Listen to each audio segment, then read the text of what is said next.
MP board class 9th का exam आज हो चुका है। आपका मॉर्निंग में कल 11th क्लास केमिस्ट्री रसायन विज्ञान का पेपर रहेगा। तो इन पेपर के क्वेश्चंस की मैं जो बात कर रहा हूँ यहाँ पे क्वेश्चन आपको दिखा रहा हूँ, बहुत ही इंपॉर्टेंट क्वेश्चंस हैं, कोई फेक क्वेश्चंस नहीं हैं। आप इनको ध्यान से नोट कर लीजिए। फर्स्ट क्वेश्चन है मोल संकल्पना या मोल क्या है, तो इसकी परिभाषा आपको लिखना है। सेकंड है मूलानुपाती सूत्र किसे कहते हैं, इसमें अंतर बताना है। सीमांत अभिकर्मक क्या है और आवोगाद्रो का नियम क्या है। ध्यान से आप ये क्वेश्चन देखते जाइएगा। आवोगाद्रो का नियम इंपॉर्टेंट रहेगा। n+1 नियम सहित उदाहरण उदाहरण सहित लिखना है n+1 का नियम। अथवा प्लांक का क्वांटम सिद्धांत क्या है, तो n+1 और प्लांक का क्वांटम सिद्धांत दोनों मैन है, दोनों को कर लेना है। इसके पश्चात विकर्ण संबंध किससे कहते हैं, तो ये नहीं करना है।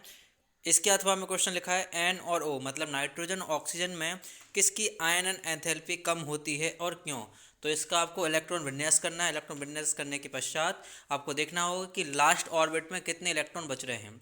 तो उसमें देखना है कि जिसके ज़्यादा इलेक्ट्रॉन रहेंगे उसकी एंथैल्पी कम होगी और जिसके कम इलेक्ट्रॉन रहेंगे उसकी एंथैल्पी ज़्यादा होगी। तो आप इसको ध्यान से रख लीजिएगा। एंथैल्पी का मेन मतलब होता है कि लास्ट के ऑर्बिट में अष्टक पूर्ण करने के लिए कितने इलेक्ट्रॉन की आवश्यकता है।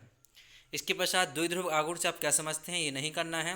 sp² संकर्ण उदाहरण सहित लिखिए, वेरी इंपॉर्टेंट क्वेश्चन है 2 नंबर का, और कुछ भी इसमें ज़्यादा नहीं है, केवल 2 से 3 लाइन का ये इसका आंसर है। तो आप इसको ध्यान से देख लीजिएगा, परीक्षा दिन में मिल जाएगा ये। sp² संकर्ण।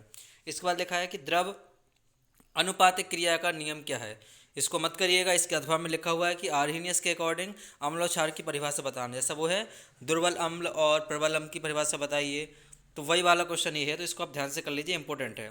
इसके बाद लिखा है क्रियात्मक समूह या रेडॉक्स अभिक्रियाओं को परिभाषित कीजिए, तो क्रियात्मक समूह आपका इंपॉर्टेंट रहेगा, एग्जाम में देखने के लिए मिल सकता है।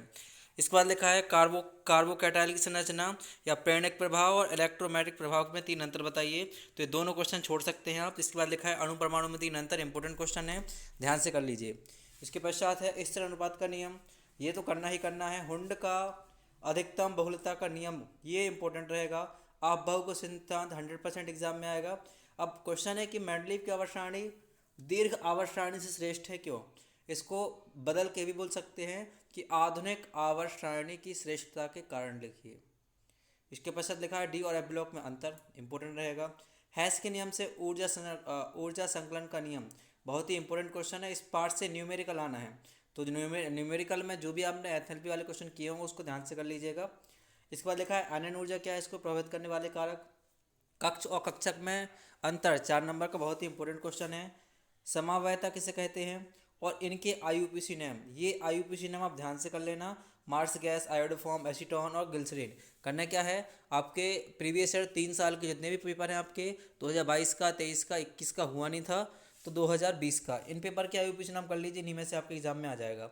और ये क्वेश्चन है एथिलीन बनाने में प्रयोगशाला विधि का वर्णन करना है। 4 नंबर में एथिलीन है, एक एसिटिलीन है, तो इन दोनों का वर्णन कर लीजिएगा। और वगैरह प्राइवेट ग्रुप में ऐड होना चाहते हो तो चैनल को सब्सक्राइब कीजिएगा, सभी क्वेश्चंस आपको वहाँ पर मिल जाएंगे।